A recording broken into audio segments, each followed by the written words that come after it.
when it comes to scripts and the excitement of reading scripts and that mindset, can you give us a little insight on what you have to be thinking about, or is it really just how much do I enjoy the read? I'm not sure what you mean.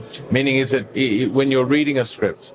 I'm veering away from Inglourious Basterds. Yeah. When reading a script, from a producer's perspective, do you trust your gut, or is it also thinking about all the little aspects of different audiences and different ways to market the film? I mean, everybody reads scripts differently in different positions. I read a script first just as a fan, as someone who's going to watch the movie. And I'm just reading the script and visualizing it, and I'm just taking it in, and then it just depends.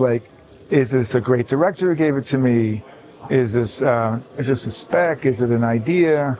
I've read, many scripts that I thought were just wonderful, but needed a lot of development.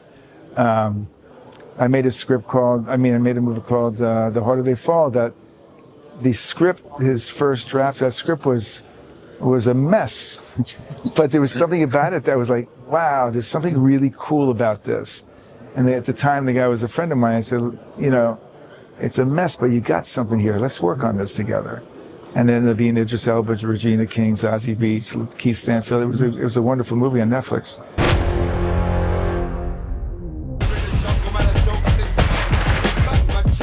Please.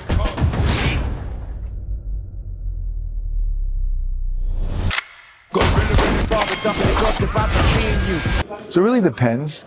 When it comes to producing passion projects and things that you believe in, like, for example, Red Alert, what's a mindset that goes into that when you're saying, I want this created rather than getting a script brought to you?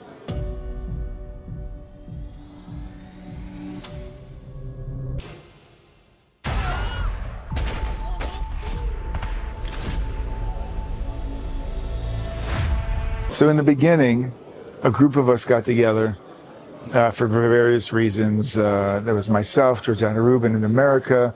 There was Green Productions in Israel, Shani Shur and Maya Fisher.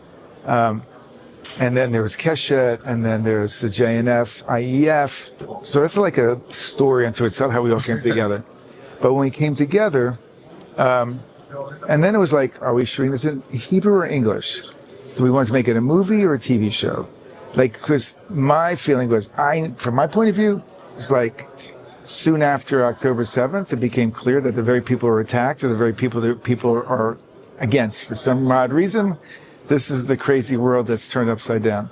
So I wanted to show the reason why we are here today. Something happened on October 7th. Forget politics. Something happened on that day.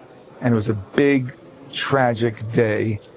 And if people would just go back to this original kind of moment and understands the truth, and we can dramatize it, so it's something that people get pulled into to watch as a piece of entertainment. It's a TV show, and yet get pulled in and have an emotional feeling, and then also understand that it's real. Then even more so with the hostages being home, that if people understood what the truth was, maybe we can start to really create everlasting or long-lasting peace, longer-lasting peace. So that was my intention. So as we were going through the different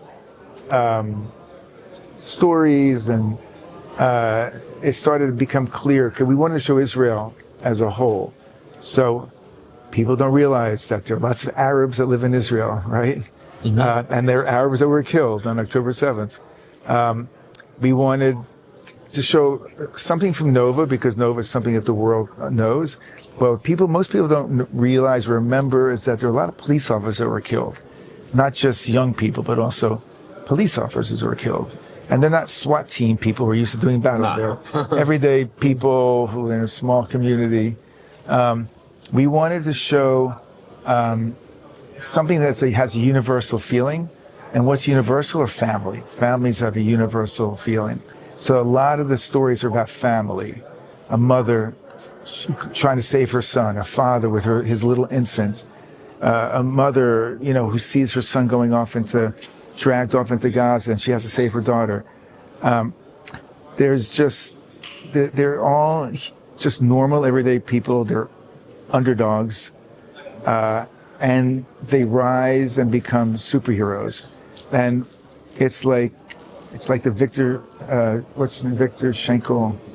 Frankl song.